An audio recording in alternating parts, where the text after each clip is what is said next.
Hello, everyone, and welcome to today's webinar on loan options for expanded property types.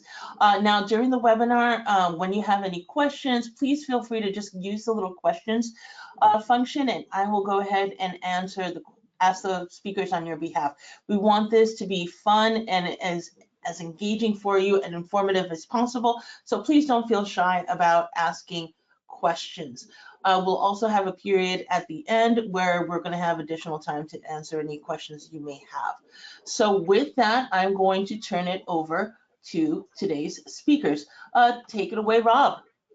Thank you, Rose, and thank you everyone for joining today, and welcome, good afternoon or good morning, depending on where you're located in the country.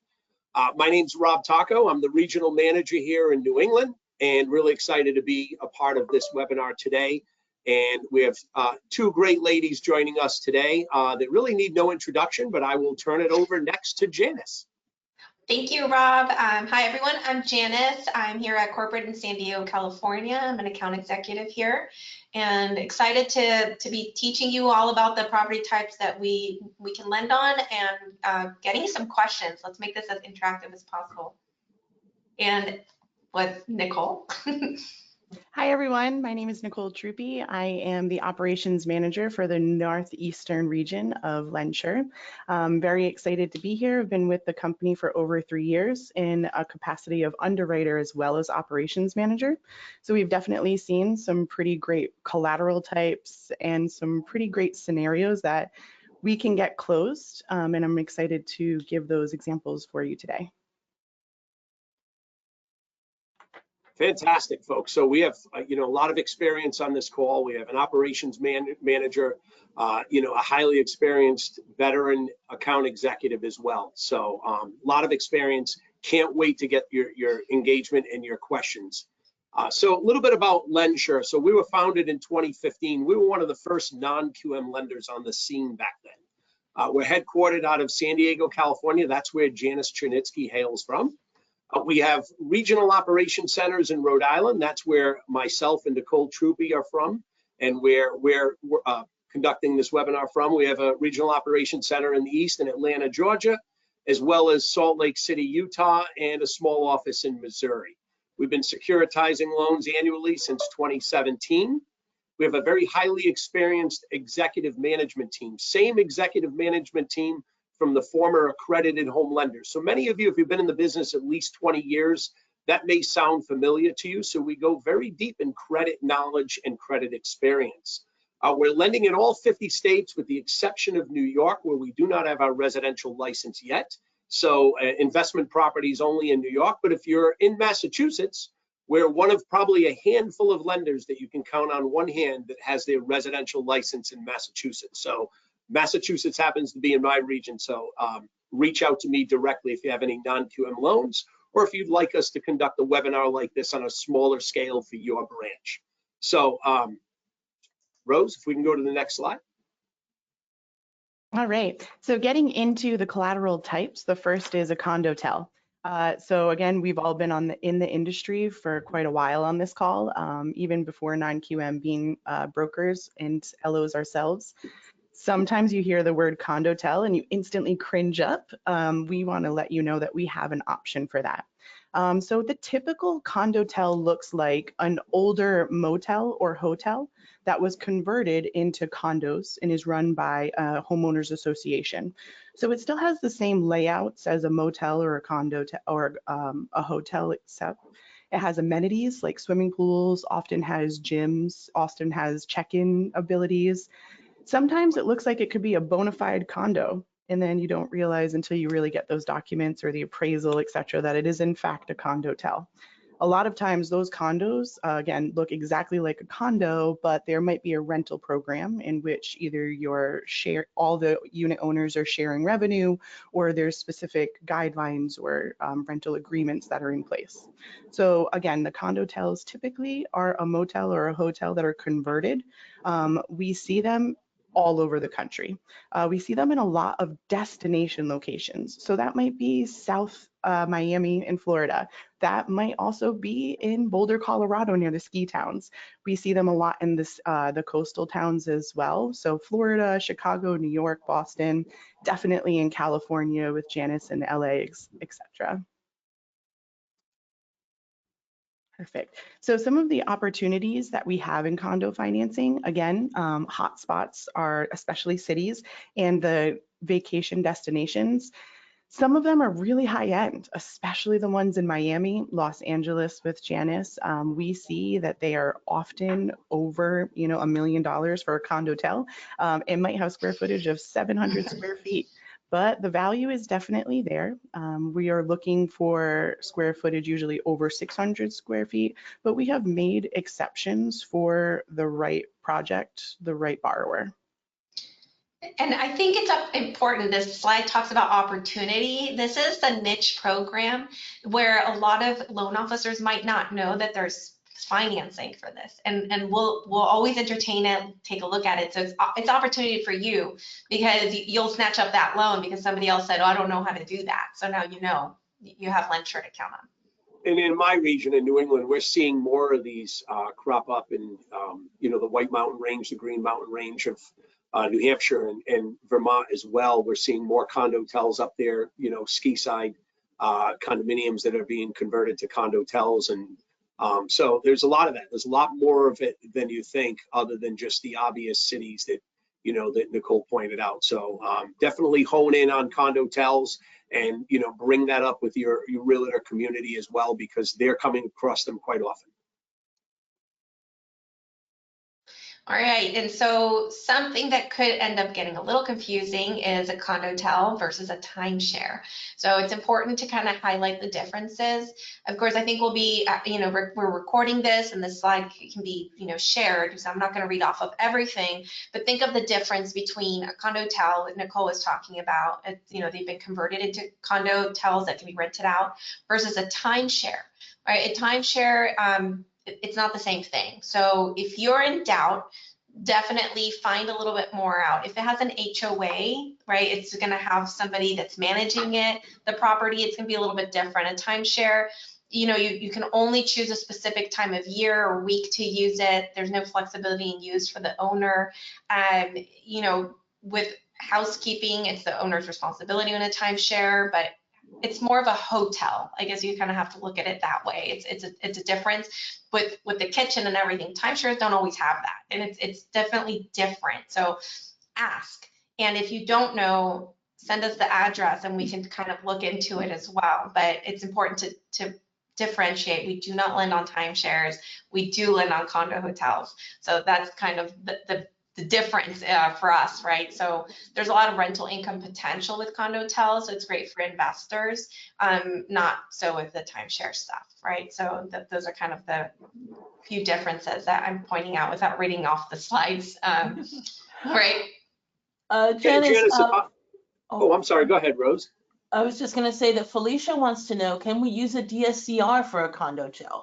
I was interested in one in Panama City Beach, Florida, $1 million, 3-bedroom, 3-bath. Yes, absolutely. Yes. We can use short-term rental income to qualify on the DSCR ratio, so that will really help. So yes, it's very, very common to use DSCR on condotel.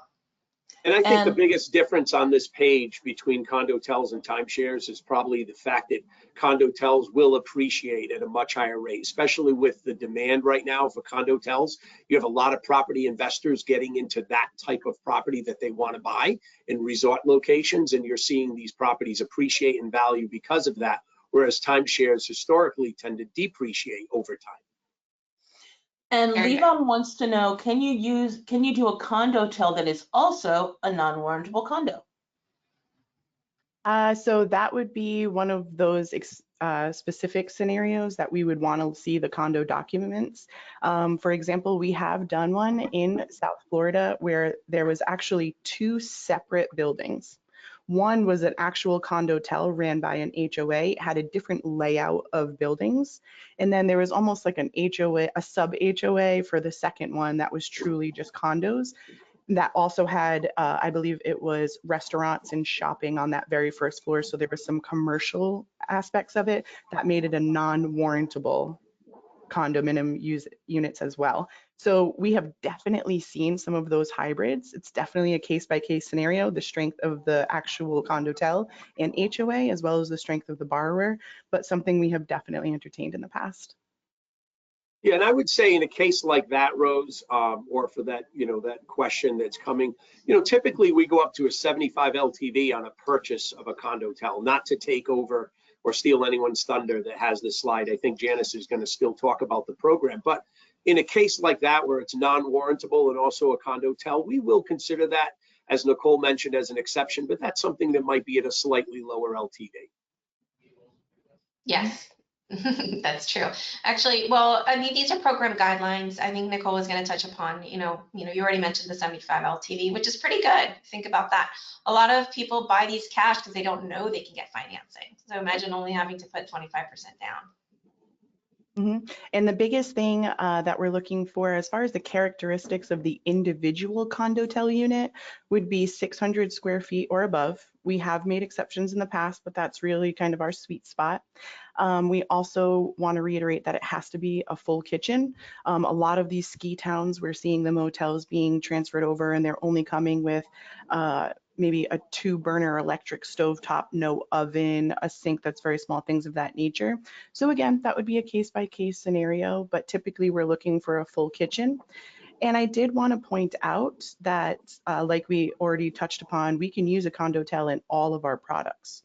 So remember, the condotel is our property type or our collateral, but we can use that in our super prime and expanded products that include purchases of second homes, very, very, very popular for second homes, as well as primary residences, not as common, but we have seen it, as well as investment products, including the DSCR, like the question previous, very, very, very common for DSCR and investment income qualified.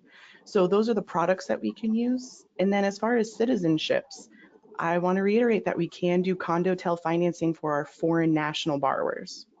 Foreign national, non-permanent resident alien, permanent resident alien, and US citizen.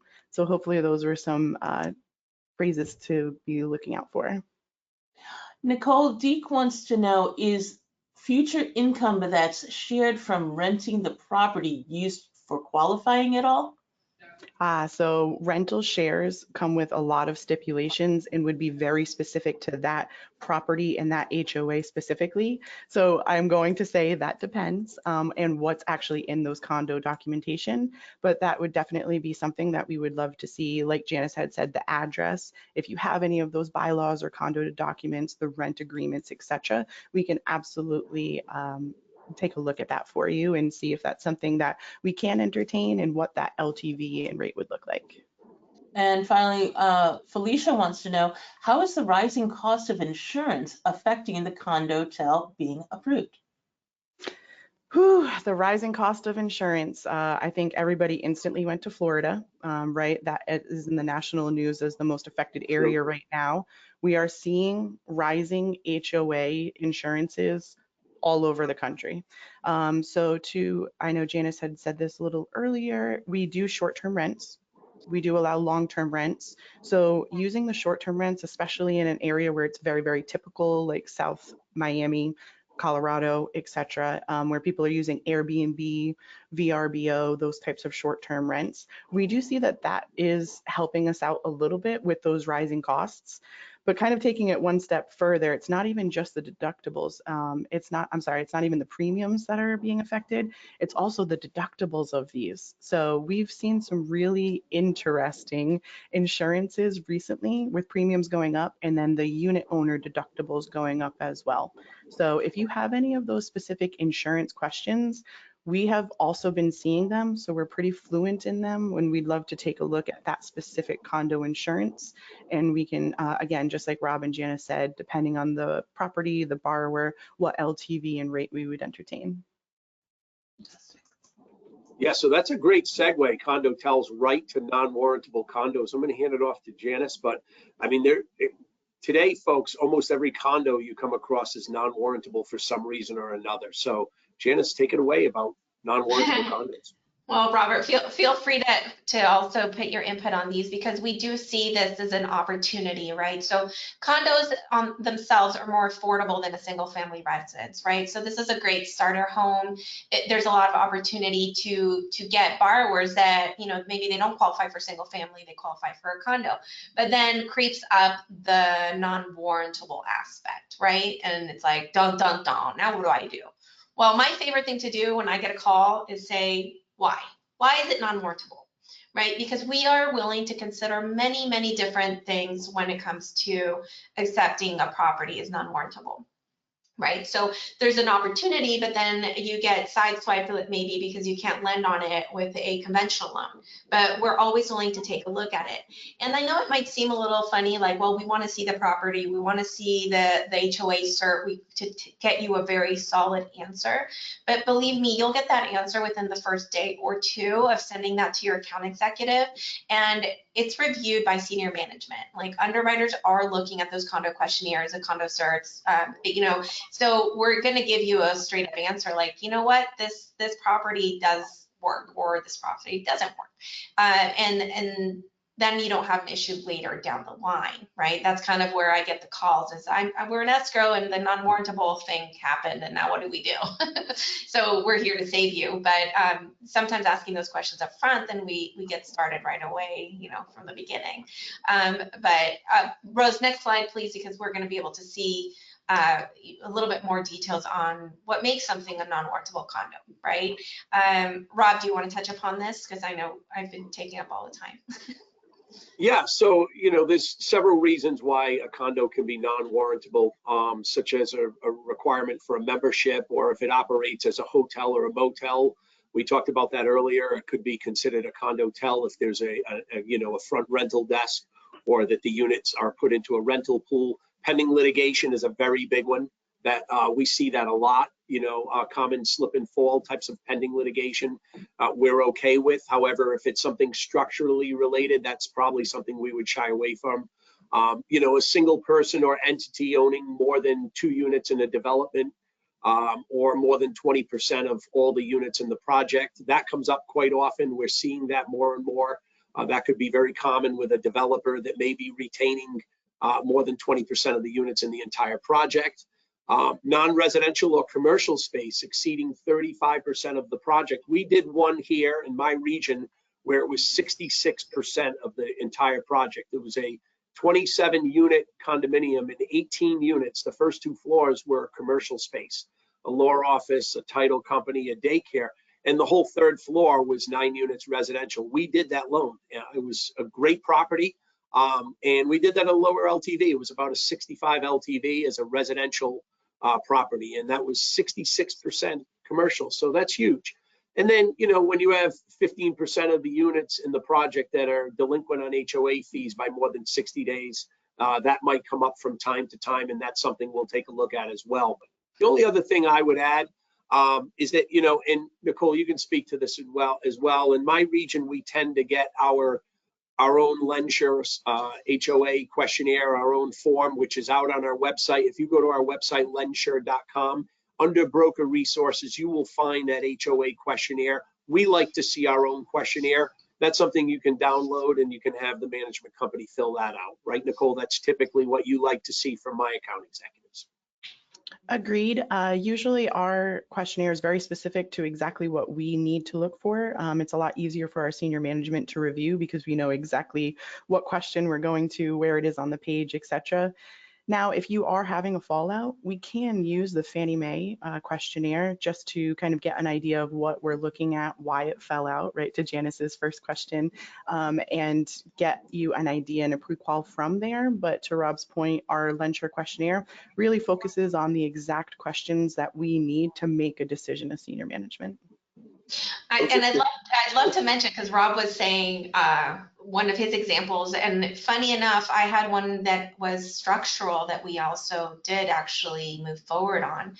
So we looked into what was the structural issue, and it was the facade of the building. It was actually a very luxurious condo in Hawaii. And we were able to get some exceptions with upper management, and with the compensating factors from the borrower having a lot of assets, basically we looked into it. So never be shy to ask questions, because you never know when we'll say yes on something that we might have maybe said, oh, that's not something we typically do. It's always going to be case by case in my experience. So anyway, just wanted to put that out there. Yeah, and so that's a great point, Janice, because I said we won't look at structural litigation, but there's an example where we did, and we made a common sense decision, and that that kind of lends to what we do here at LendSure. We do make common sense decisions. So thanks for calling that out. It might always be a maybe and not a hard no. So run that by your account executive. And I think that's the point that Janice was trying to make there. So thank you, Janice, for bringing that up. You're welcome. Yeah, the more details you get us, the better able we are to give you a solid. And this is why Janice is one of our top producers, because she considers everything. I try.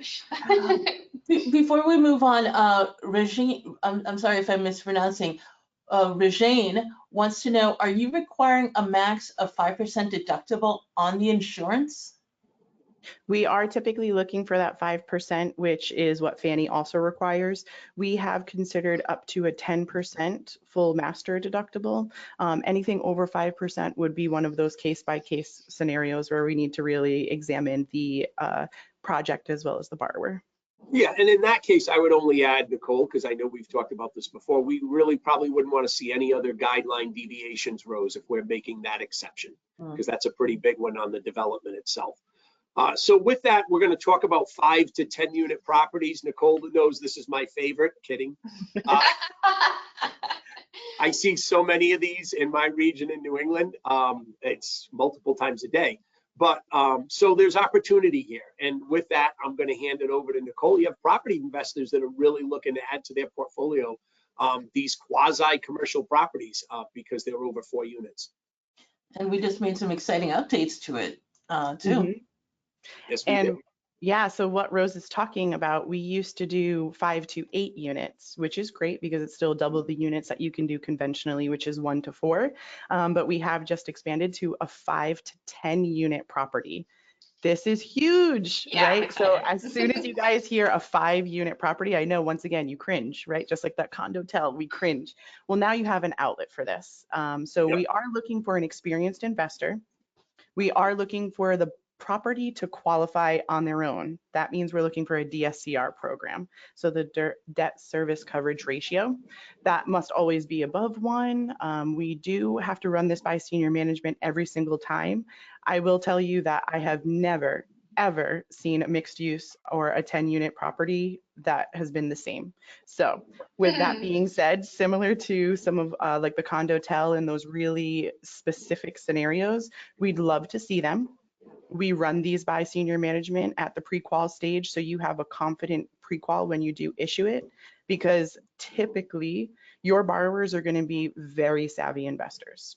Anything 5 to 10, we do need them to have some type of investor experience, but we do have the ability to give you a DSCR loan, so no income docs for these very savvy investors. That's huge when you say, all I need to see is your assets and the property needs to perform.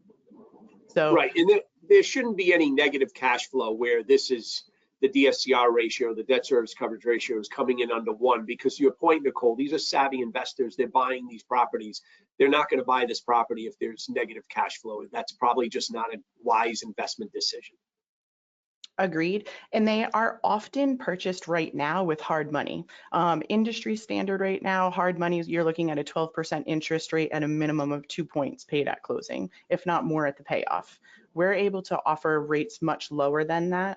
Even we actually quoted one less than 9% the other day. I know, Rob, I'm not going to talk about that one specifically, but we do have better rates than private money, and the majority of these savvy investors think that the only option that they have is hard money when it's over 4 units. We're here to tell you that we can absolutely entertain 5 to 10 unit properties. And we will refinance some of those hard money loans. Janice, you were probably going to say that. I was not. I just wanted to clarify because I get this question all the time. Just think they are commercial loans, but they the residential units in nature? Because I know that that can get confusing. I get that question all the time. Will you do 5 to 10 office unit buildings? No, we won't.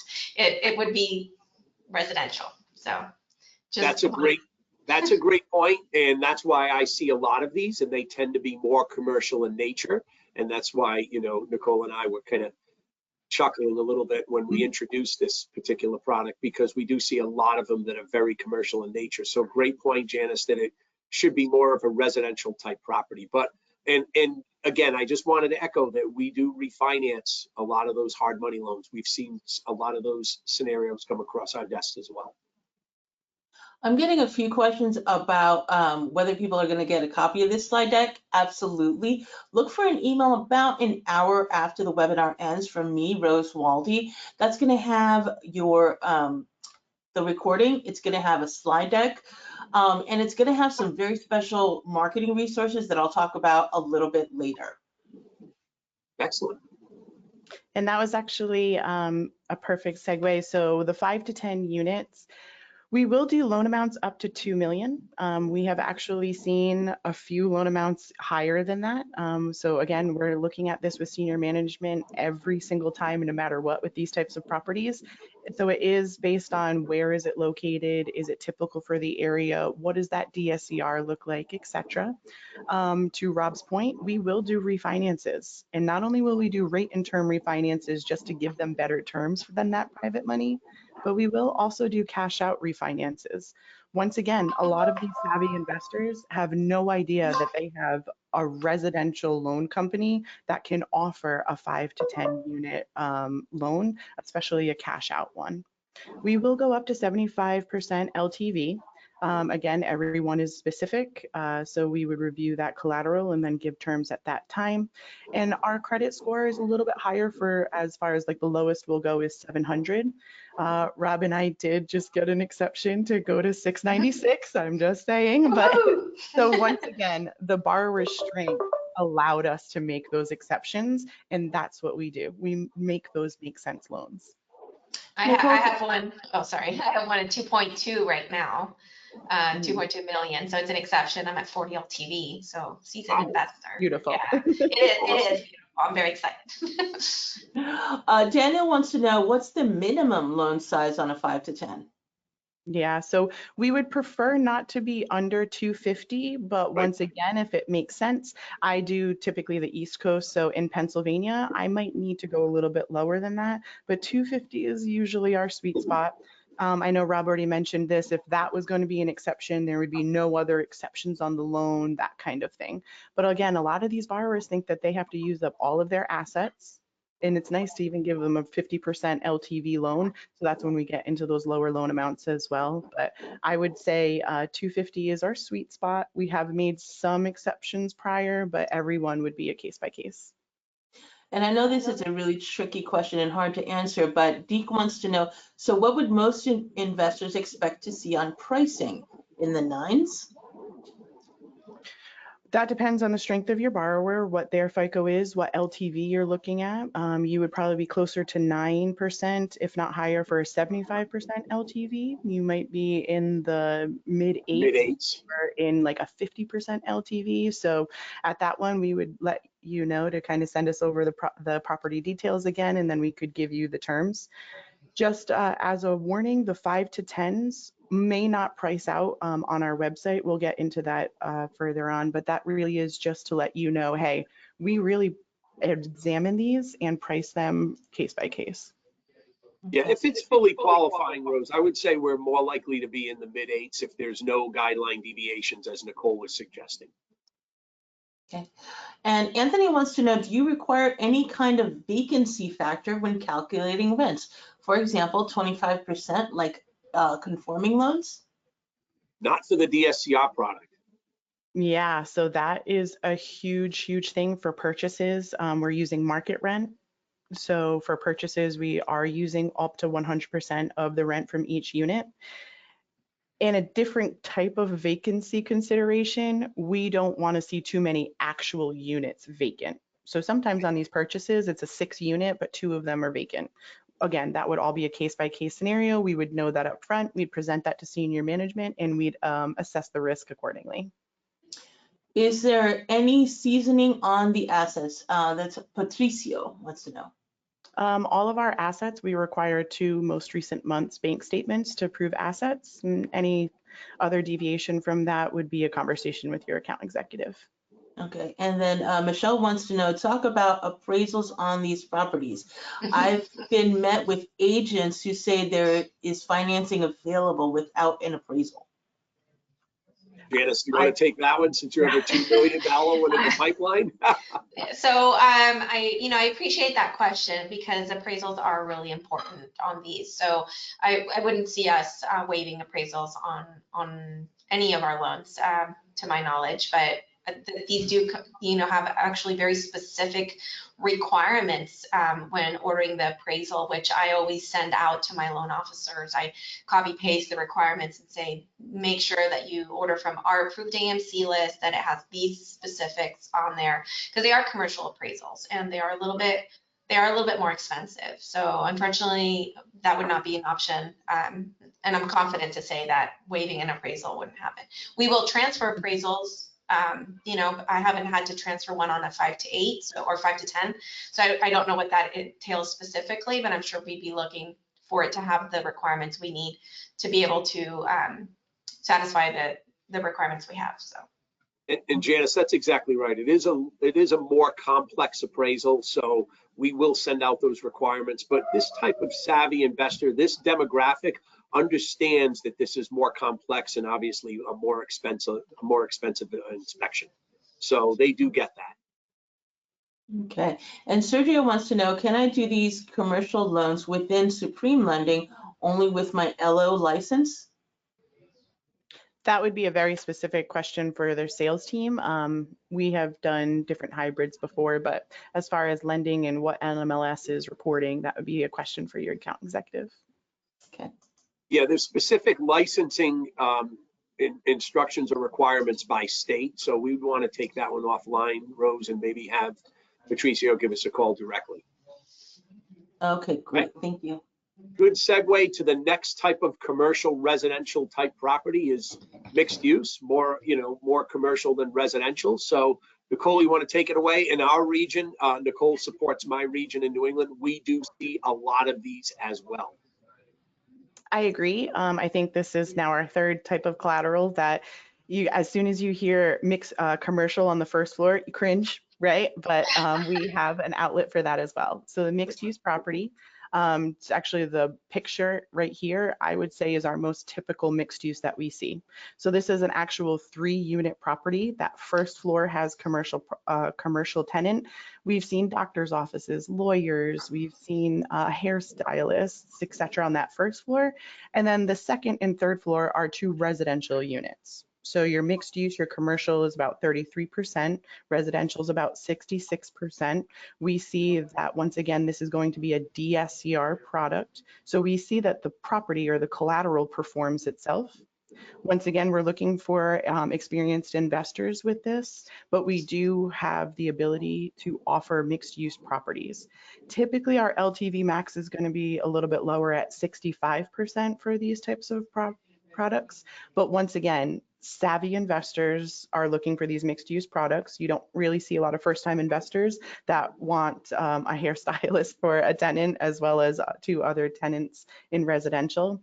And we do want to, once again, just make sure that DSCR is above 1, the property is making us money. We would do a case by case on all of these. So the same product as the process as the 5 to 10. You would give us any information that you do have. To Janet's point, why do you think this is a mixed use? And then we would review this case by case with our senior management. So some examples of mixed use properties. We have this 3-unit here.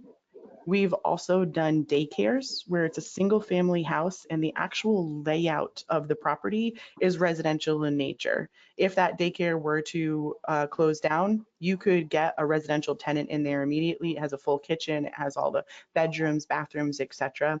So that's what we mean when we say the property may not be modified in a manner that has an adverse impact on its marketability. So that would be either all 3 units, the commercial unit, single family. We would take a look at that specifically. And then the commercial use not having an adverse effect as well.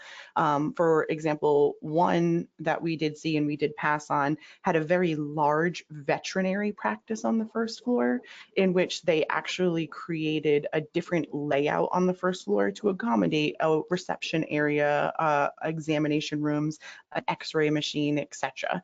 There was just too much complexity in the commercial space for our appetite, but that same type of building with the commercial on the first floor and the 2 residential, we approved when it was just a regular doctor's office and that complete layout was kept the same as residential. Once Yeah, again, and that oh, I'm sorry, go ahead. sorry, just when you're seeing these mixed use properties, that's the thing to think of. If commercial moved out, could residential move in very easily? So maybe not right away, you might need some updates, but would it be very easy to turn that into a residential unit? But again, mixed use would be a case by case.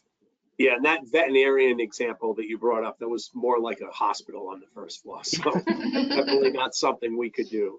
Although, believe me, I love pets. I love pets. I wish we could have made the loan. All right, so I think that brings us to short-term rentals, which we kind of touched upon when we were talking about condotels, non-warrantable condos in resort areas. So Janice, do you want to take this one? Sure. I get really excited when I think short-term rentals because they are very popular, right? When I guess the world changed with Airbnb and what's the other one? I'm thinking Airbnb. Thank you, VO. It changed, and I think that for me, that's such a great opportunity for investors because you can make more money, right? And I think investors like more money, and we like investors because they're repeat clients. So it's kind of, full circle. But short-term rental income is used on our DSCR loans. So a lot of people, well, how much can you use? What if somebody's buying a house that right now is owner occupied, but the person buying it has all intent to do a short-term rental, right? And it's in a good area. Maybe it's near the beach or near ski town. And so they're, hey, I'm going to rent this out, short-term rents. Well, we can use something called AirDNA. It's a website that pulls analytical data from Airbnb, VBRO, and it gives us an idea on what the cash flow would be on that. Right, so it's going to pull all this data from other rental properties in the area that short-term rents, and we can actually qualify with that or with the 1007 on the appraisal with short-term rents. So I love it. I love it. It's a great alternative to long-term rental income because, like I said, investors make more money that way. And so something to look out for though is make sure that it's in an area that can be a short-term rental. So if they're buying somewhere where there's no short-term rents, and we're going to have a hard time finding comps, right? And the it kind of comes down to, are you sure you're not putting a long-term tenant in there? Off the top of my head, 75 LTV is the max we'll go using short-term rental income. I don't know if Nicole or Rob have seen exceptions to go higher, but I haven't. I have not. At this time. Okay, well, 75 it is. I think 75 is actually quite generous, frankly. So, the next product or the next property type is ADUs, accessory dwelling units. So Rose, if you want to go to the next slide, these are becoming more popular with the shortage of housing. An accessory dwelling unit is a residential unit that can be added to a property, either a single family or a multi-family dwelling. Typically, there's square footage requirements on how big the lot is that you can put an accessory dwelling unit on it. Similar to this, or an example would be like an in-law apartment is considered an accessory dwelling unit. California government code allows ADUs, for affordable costs within neighborhoods without the need to subdivide land or create new parcels. So in California, the guidelines are a little, less strict. I know in Rhode Island, you're limited to a single family type of home and a certain lot size, but ADUs are allowed in Rhode Island as well. And these ADUs are typically independent housing units. They could be attached, detached, they could be part of the main property itself, but they have their own kitchens, bathrooms, living areas, and entrances. So that person can live completely independent of the main home. Okay. So, you know, little known fact here, you probably didn't know this, but you can order an ADU kit online. There's actually a lot of lumber companies where you can order an entire ADU kit with flooring and walls, but you just have to do your own plumbing and prepare the site work yourself. So let's go to the next slide about the type of ADUs. You know, as I mentioned, they could be attached, internal, or detached. You know, attached would be added to the existing home, like in that first example. Or excuse me, the middle example. An internal would be a converted space within the home, such as a living space, or more often than not, you might see a garage that's converted to an ADU or an independent living situation like that. Far right example, that picture to the far right. And then detached is probably the most common, where it's structurally separate from the primary home, such as a converted new built structure or detached garage that is converted, that's detached from the property. Okay. If there's no questions, Rose, we'll go to the next slide and talk a little bit about the requirements. I will say that I was recently, Janice was at this conference with me, a California mortgage broker show, and it was just the buzz. Everybody was talking about ADUs, ADUs, ADUs. It was just like the buzz of the entire conference. So it is a really hot topic right now. Yeah, I would say especially on the West Coast, I don't see as much of it in New England, but you know, we do see some of it, but I can imagine it's even super popular in California and on the West Coast. It is. So, yeah, that's awesome. So ADU requirements must be common and typical for that market area, right? We've all heard those terms before on appraisals. It should conform to the zoning laws and regulations, and that should be confirmed by the appraiser as well. We want to make sure that it's legal and that the town is aware of it. And the accessory unit can be attached or detached from the primary dwelling. We talked about that, or even integrated. And the biggest thing is any rental income from that accessory unit. We treat this as a single family home with an in-law apartment, or a single family home with an ADU. And in most cases, that rent can be used for qualifying purposes. And we're going to price the property as a single family home as well when we look at pricing. So that's huge as well. Okay, and I am seeing, like Felicia, I see that you have, your question is very specific, and any questions that I see that are going to be like really specific, I want to get you guys the most complete and comprehensive answer possible. So I'm going to table that so that we can have an account executive take a look at that and get more information for you to get you the most complete answer possible. And I just want to take a second here. So some of the things that we're seeing on the ADUs are tiny homes. So especially in vacation areas, people with a single family home are just putting tiny homes on there as long as they are to code. And we're seeing a lot of that in the coastal areas. Yeah, good point. Excellent point.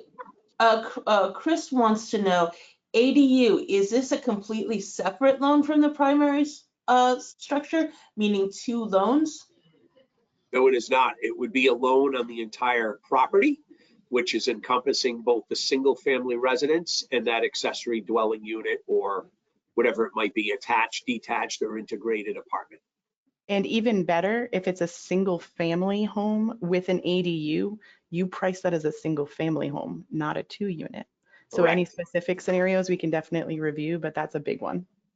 Thank you for reiterating that, Nicole. That is huge. And being able to use that rental income to offset the payment. And Pam joined us late. She wants to know if we talked about non-warrantable condos. Yes, we did. We did do that section, but don't worry. Look for an email from me, Rose Waldy, in about an hour. And you're going to get a recording so you can hear all about our non-warrantable condos. And tune into our channel on YouTube. You can watch it on our channel on YouTube as well. That's true.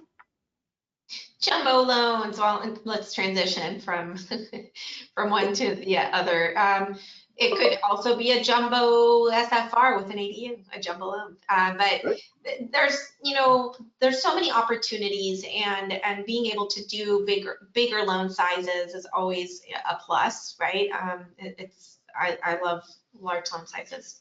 I think most of us on this call do. But there's a lot of opportunities. If you can kind of tell from this chart, I mean, it's just kind of mind-boggling, right? Because home prices have gone up. So California, for example, where I am right now, you have $1 Million City It went up. I mean, there's a 6% increase just from last year, right? So, and then like New York, 22% increase, New Jersey, 40%. That's crazy. That's a lot.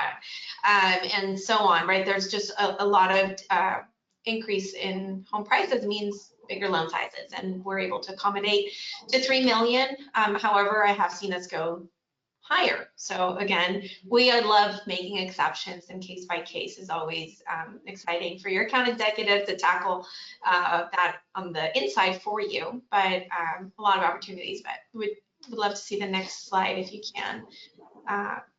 Jumbo fallout rescue. So there are many reasons why a loan could fall out, but we're always here willing and ready to help you rescue a loan. The more full the package is, the quicker we can move. I actually had a fallout. It was a $1.2 million DSCR loan that I saved last month for one of my clients. Unfortunately, they were misled into believing they could close it a certain way, and they were not able to. So he called me, and we were able to do that within 7 business days. We had appraisal in hand and everything. So, you know, we do appraisal transfers, and we make those common sense exceptions. So we're able to get over his hurdle easily. So a lot of things that we can do to fast track a jump out fallout. But just know that, you know, luxury homes and high home prices are something we'll take a look at, and we do have a jumbo program. And yeah, go ahead, Rob. Add to that, Janice? Please do. Yeah, no, so I was just going to add to that. So typically a jumbo might fall out because of the debt to income ratio, right? It's such a large loan. They're trying to carry such a big mortgage payment with their other liabilities. They're on credit. And I think that's where we really shine. We can blend a lot of different types of credit. Now that's in another webinar, not in today's webinar where we talk about income. But, you know, like if we have a self-employed borrower that can't qualify full doc going conventionally, we can look at a lot of ways to qualify that borrower. We can look at using only 1 year's tax return. We can look at if they're paid on a 1099, just using a 1099 with a self-employment questionnaire. Or the biggest thing is if they're self-employed, we can look at bank statements to help qualify that borrower for that jumbo loan, right? And the top 5 cities in that prior slide that have the top 5 states that have the most cities that have $1 million properties are all states that are they border the shores. They border either the Atlantic or the Pacific Ocean. So you have a lot of properties on the ocean as well, where we can combine short-term rental and potentially look at a short-term rental DSCR on a jumbo loan, or a primary residence, as we mentioned. So a lot of different ways to qualify them, whether it be income qualified or DSCR, or whether it be a primary or a secondary home or a rental property. So just wanted to hit on some of those points with jumbo and why it might fall out and we might be able to rescue it. Right, and something comes to mind as well is we do not, so imagine somebody owns several rental properties and they're Schedule E, and they have a lot of depreciation and their losses and things that they're, you know, being savvy about, but then on paper it doesn't help them qualify. We don't need tax returns. We could, if they're a W-2 employee, just W-2 and pay stubs, and then we could do a scheduled real estate and you're golden, right? So we get creative. So I have one just like that right now, so it came to mind. Yeah, and even the jumbo investment properties, think about this. We will do a jumbo loan for DSCR. So once again, those very savvy borrowers who don't want to hand over their tax returns or are a little intimidated to hand over their tax returns because they have personal and another 7 business tax returns involved, Yeah. We can use things. If it's a purchase, we're going to use market rents as determined by the appraisal. If it's a refinance, you can give us the lease. Give us the lease of this property and show us a 2 months rental receipt, and we can do a DSCR for these investment types. Once again, your savvy investors do not have to give you any income documents for that. We will, to Janice's point, do income qualified for investment properties as well. usually a little bit of a better rate, but the same terms as a DSCR. So again, are they rate sensitive or are they income document sensitive? Are they self-employed? Are they an easy qualification? But we will do jumbo loans on investment properties. And again, there's just so many opportunities out there in so many of different states. A lot of these borrowers think that they are hard money loans only, and we do have an outlet for that. We even can bridge investment properties. So I'm going to hand the That's bridge a great over bridge. one time. Yeah. So transitioning into Before we move on to bridge, and I'm not sure, Regine, I'm not sure if you're talking about specifically jumbo or in general, but foreign nationals, which of these programs are available to foreign nationals? We will consider foreign nationals for almost every property type and almost every product. So if you do have a foreign national borrower, reach out to your account executive and tell us what they're trying to do.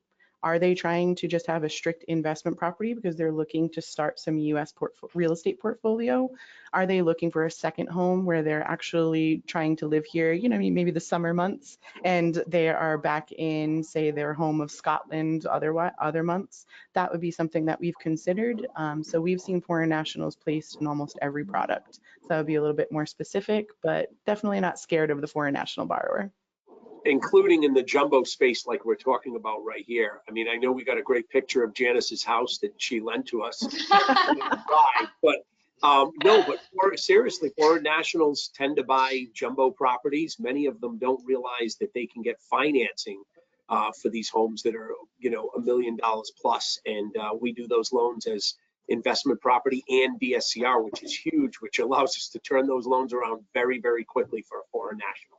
Yeah, that's true. And I personally closed like a $2 million foreign national loan. And that is above our typical loan size, but it was a $4 million house. And if you're familiar with San Diego, in Coronado, so very, very nice area. And so we do look at these case by case. So foreign national second home or investment property with income letter or DSCR is available. So do reach out to your AE because they'll be able to help you. Nicole, I think we're going to start calling on San Diego and parts of California to get some of these jumbo loans like Janice is getting. Not our case. All right, so great segue. I heard somebody mention the word bridge. We've trademarked this and we call it Boost. Boost, LendShare's Boost stands for Bridge Option Offering Seamless Transition. I know Janice loves to talk about this product, so I won't steal her thunder, but I will tell you that this is probably the most exciting product that we offer. I'm excited to talk about it. I was recently at the Greater Boston Association of Realtors event, and we talked a lot about Boost. Your realtors want to hear about this loan. I like to call it the buy before you sell loan. So that's all I would say, and I'll let Janice take it from there and talk about all the great characteristics. Well, feel free to jump in, and you stole my line, buy before you sell. That's what I call it as well, because it really just highlights what it's for, right? Your borrower is going to be able to buy a property before they sell their departing property. So, you know, we get the calls all the time. Hey, they're trying to sell. The house hasn't sold yet, but they found the house they love. What can we do? And what the Boost does, it has a lot of benefits. There are a lot of bridge loans out there. This one's special, and it really is special. So why? Okay, it's on this slide right now. There's no DTI issues because we do not have payments on the departing home. So think of it as a cash out refinance on the house that they're selling and a purchase loan. LendShare does both loans. And the departing, which is the cash out refi, there's no payments due for 1 year. They have a whole 12 months to sell that property if it's a primary. If it's an investment property, it goes to 6 months, but it's still more than enough time. But basically, we're only qualifying them for the purchase, which is fantastic. And believe me, it makes a huge difference. And also, I think it's a little scary. Imagine you're like, well, you're going to have 2 mortgage payments. Who knows when your house is going to sell? You're just going to have 2 mortgage payments. That kind of freaked me out too. But knowing that the interest is just added to the balance and it's per diem. So if it takes them only 20 days to sell, only 20 days of interest that they're paying. Why do real estate agents love this program? Well, because it helps them make a non-contingent offer. So it makes their offer so much more attractive and more likely to be accepted, and therefore you know, you're the hero. You're the hero who was a loan officer that knew about this program and got that person who was maybe a little scared to make offers because they're like, oh, I'm a contingent, I've been denied before, yada, yada, you know, that kind of thing. But this is an amazing program. If you haven't heard about it, please do reach out to your account executive. They will explain it. I've done like hour-long phone calls going through the whole process with my LOs, and once they get it, they end up sending me one of these. It is really important to have the conversation with your realtors about this. I was actually just recently working the booth at a realtor show here in California. When I was talking about this program, I had a few realtors go, oh yeah, I know all about bridge loans. I'm like, really? With no monthly payments? He's like, what did you say? I said, no, really, this is how this works. And they were amazed. We actually had one person who calls me on my cell phone because I gave out my business card. He's like, I just made a contingent offer on this property. I want to make that a non-contingent. Can you do this bridge loan? I took that directly to our managing director. I called him on his cell phone. I'm sending you this. Take a look at it now. That's how, you know, that's what, how serious we are about common sense lending and getting these things done. And I'm not sure if that, that made it or not, but realtors are super excited about this. Talk to your referral sources. Let them know that this is available and you could be a hero to them. Yeah, and I just want to add, it's huge. It resonates. Why? Because they have a pipeline of buyers that just could not win the bid because they have a contingency and they have a house to sell. So they want to hear about this. It kind of unlocks a pipeline of buyers that they can go and revisit and talk to them about this 2 loan, 1 payment type product that we offer. So it's huge. And the cash out doesn't necessarily have to be used for the down payment on the new purchase money. And that cash out can be used to update the kitchen and get the highest possible asking price, or even to pay down some debt to qualify to increase the purchasing power on the new purchase money mortgage. So they might want to buy a bigger house and they might be upsizing, but they still might not be able to afford it. Even taking the payment out from the bridge loan, they still can't afford that because of their other liabilities of revolving debt or installment car loans. We could pay off 1 or 2 of those items to help them qualify for their DTI on the new purchase money.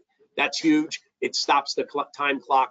Realtors want to hear about it. They have 12 months to sell their house and nobody else has it. Stephen wants to know, are the boost loan only available for owner occupied borrowers?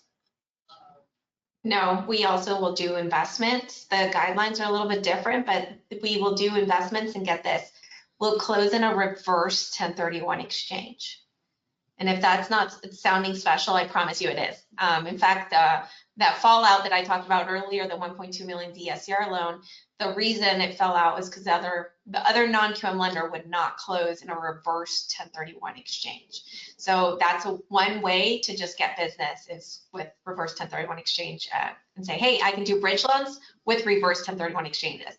And that's a whole nother webinar, and I swear we could go on and on, but yeah. Which you guys can watch, which actually is recorded, and you guys can watch on our YouTube channel. So you would like to learn more about reverse 1031 exchanges. It's one of our most popular webinars. It is recorded and available for you on YouTube. Hey, Regine wants to know, what's the cost of Boost? 4% on the loan amount? Oh, well, it's a lot cheaper than that. Mm-hmm. It's 2 points on the bridge loan, or 2 1/4, depending on your loan to value, just on the bridge loan. And 9 1/4% if it's primary. If it's investment, it's a little bit different, but remember, it's 9 1/4 IO, no payments. And on the purchase side, we don't charge points unless there's an exception or a buy down. So what I like to say to that, Rose, is on the interest rate, although Janice answered the question and said it's 9 1/4% for the year, I like to break it down to 0.77% per month, because typically by the time we close on the purchase money, that departing primary is already under agreement. So we get paid off very frequently within 3 months, and it's only 3 months of interest added to the outstanding balance that they borrowed. So it's really a monthly interest rate, because it's just a matter of how quickly they're going to pay us off and when that property goes under agreement and when they close.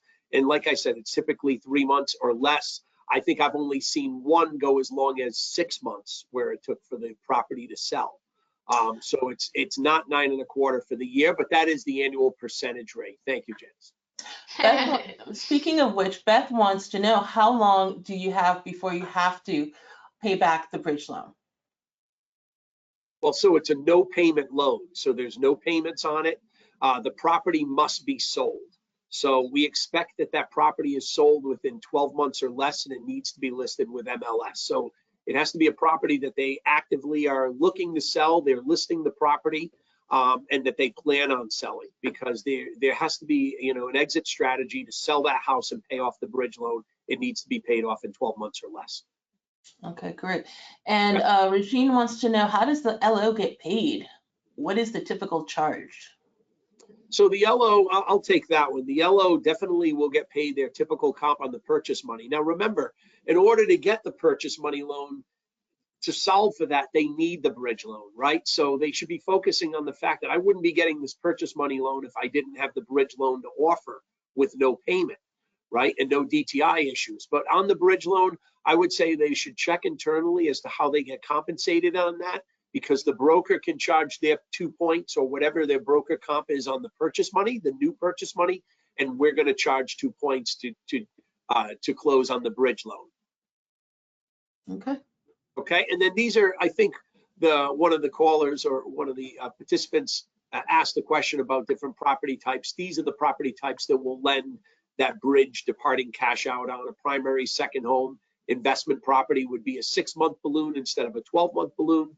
Single family, obviously, condo, PUD, and townhomes. So as you can see, it runs the gamut on what type of properties we will allow to lend on the bridge loans. I will say that on second homes and investment properties, the LTV would be reduced a little bit. And I think Nicole is going to talk a little bit about some of the terms that we kind of already mentioned. So this should be just a quick overview.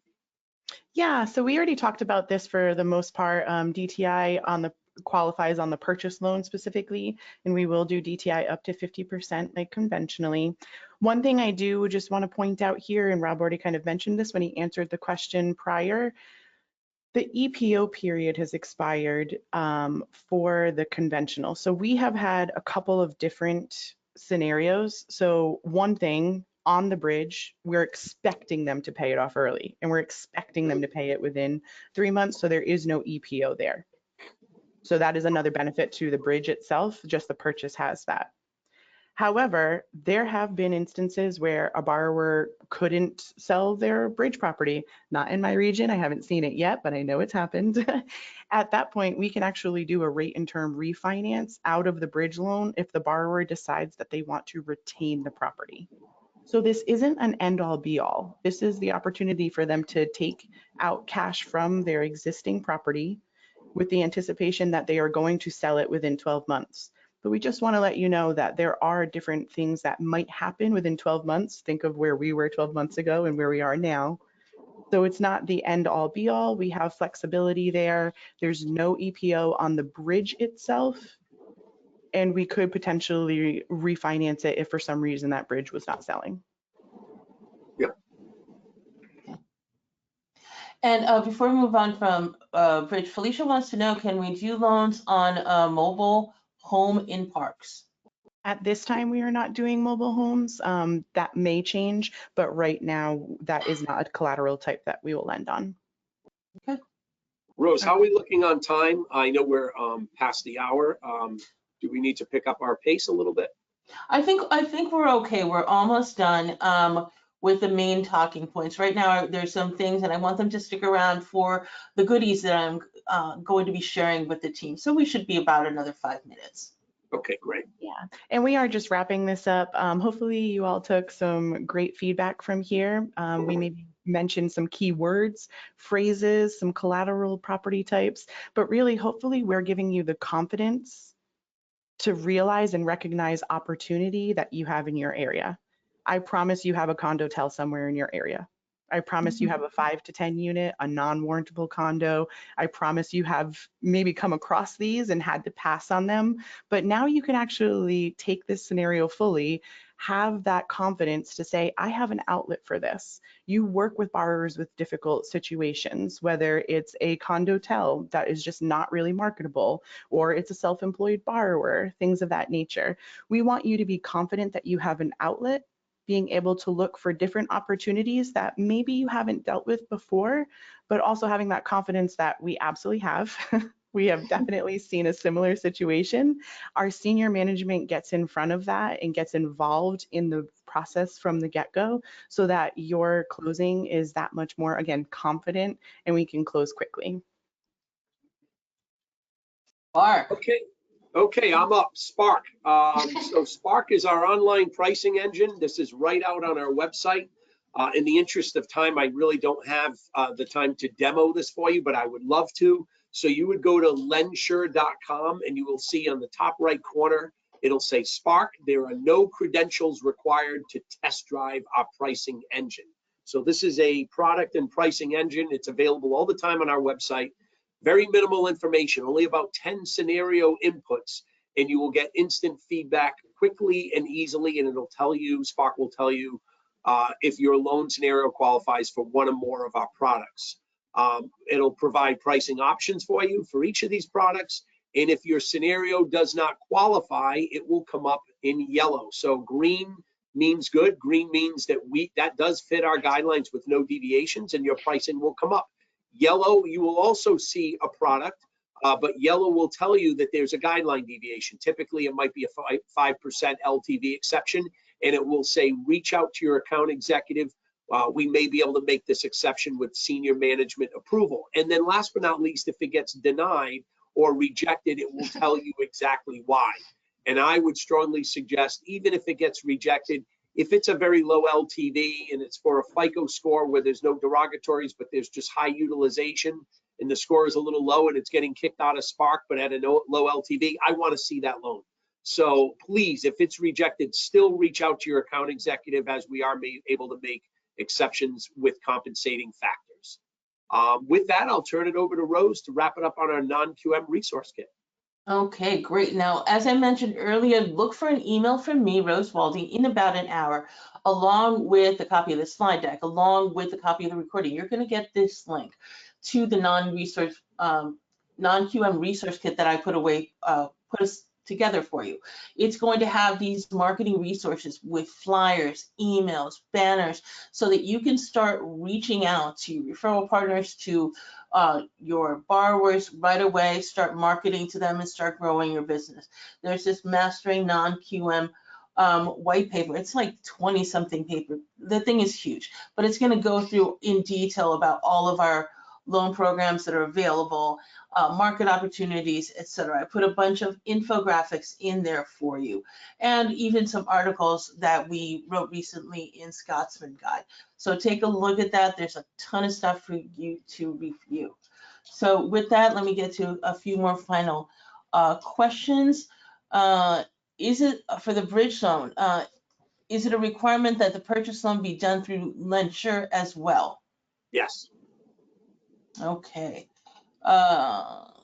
See, do we finance an ADU when we want to leave the first lien alone? Typically, we want to be in first lien position on that property with the ADU. So I would say no to second lien on that. But we will subordinate if the first lien holder would allow us to. Oh, here's a great question, Rob. I'm going to ask you this. Can our AEs host webinars for our realtor partners? Yes, we can. Absolutely. So we do that quite often. We ask if we can do that. We like to do that on kind of a smaller group on a webinar, so everyone's really paying attention and they're, not just listening on their cell phone with no video. There's really no engagement that way. We like it to be an open dialogue with questions, and that's how everybody learns. And that's how we get scenarios out of it, or what we call would you could you. So we absolutely would do that with your realtor partners or whatever your referral partners happen to be. Let's say it's an investment group that you might work with of savvy investors. We'll talk to them all about DSCRs and non-warrantable condos and condotels. So absolutely. I've even gone in person before. So as a local AE here in San Diego, my loan officers gathered some real estate agents and we talked all about the boost and fix and flip, which is another program. So I brought fix and flip with me and it was really great. So don't be shy to ask your account executive to help you with that. And Felicia, you asked if they could do in person in New Hampshire. Respond to my email and I will connect you with your Lenture account executive and you guys can have a discussion on that. When that's in my region, I would absolutely, be willing to do that with my account executive. So Rose, loop me in on that, please. That would be great. Absolutely. What's the LTV on foreign national loans? Foreign nationals, we will go up to, I believe is it 75 LTV, folks? I'm pretty sure. 75 on investment and second home. Yep, purchase money. Yep, so 75 LTV max. Okay, Mark, yes, take a look for an email from me, Rose Waldy. That email will contain the slide deck. Mark works with Mark Luzzi and Lisa Cathy in Honolulu. Lots of questions about your slide deck. They must really like a lot of the photographs you have on here and Janice's home as well. Well, I worked so hard on it. I'm going to send you a picture of my homes. Patricia wants to know, what if the rent is paid cash and the investor cannot show last two bank statements showing the rent deposit? That would be I'll defer that question to Nicole. That would be a specific scenario that we would review with your account executive and senior management. Definitely reach out to us. That's a good one. Okay, a question about ITINs. Do they have to have 12-month rent history and additional lines on credit report? Yes. So with ITIN, go ahead, Nicole, if you want to start on that. No, I think in general, the answer is yes. But ITIN would be a specific borrower type. So an ITIN is a tax identification number for our non-permanent resident alien borrowers. So a little bit more in-depth there because you're not only an NPRA, but you're also an ITIN. I would say that we have guidelines for that. We do make some exceptions for that, but not really major ones. Like we're not going over 10% LTV and things of that nature. But we do ITINs all the time. Me and Rob have a very healthy ITIN and DSCR product pipeline. So definitely. Yeah, we really want to look closely at that. There are some credit trade line requirements. We do like to see mature credit, if you will, that they have credit and they've maintained credit and at least a 700 FICO score. So, we'd like to see a mature ITIN borrower that's here in the country, and it's case by case. Okay. Any consideration if the condo is under construction? So we see those all the time. We see new constructions where they are truly still building the entire complex. We see different phases where there's 5 phases, 2 of them are complete, they're working on the other 3. So definitely a case by case, but definitely something we're not scared of. Okay. Are we able to do loans in other states that we are not licensed in? So we can do that loan, okay, because we can lend in all 50 states, with New York being the only exception that we can lend investment properties only in New York. But all other 49 states, we have our residential license. But we do require, or the state may require, that the broker themselves be licensed in that other state. So in that case, we may ask the broker to see if there's anyone else within their network, if they're a national brokerage, that they might be able to have another licensed loan officer within their network that can do that loan. So we usually, kind of put the ball in the court of the broker in that case, because for us, it's not an issue. All right. And with that, I want to say thank you so much to everybody who took the time to join us today. Again, looking for an email from me in about an hour with the recording, the research, the slide deck, everything. Rob, any parting words? All I want to say is this resource kit that you mentioned is huge. That playbook, that mastering non-QM, if you're intimidated by non-QM, if you've never done it, we have the resources. Our website has all the resources for you to learn non-QM very quickly. And otherwise, if not, please reach out to any one of us. Nicole? Yeah, thank you all for your time today. Hopefully we provided some insights so that when you do hear these specific collateral types, you don't cringe automatically. You realize that you do have an outlet for it. And good luck. I hope that you find many opportunities. Thank you. Janice? Yes, thank you everybody for attending, and I really think about opportunity. I think that when you have a wider menu available to offer, it opens up doors and opportunities to help your clients and to also get referral business. I can't tell you how many times my loan officers have been grateful for exceptions we've made, and the borrower knows that they were maybe not the easiest, and they refer another client to that loan officer. So keep that in mind, top of mind when you think non-QM, think about Lensure. All right, with that, thank you, everyone. Have a great day. Thank you. Thank you.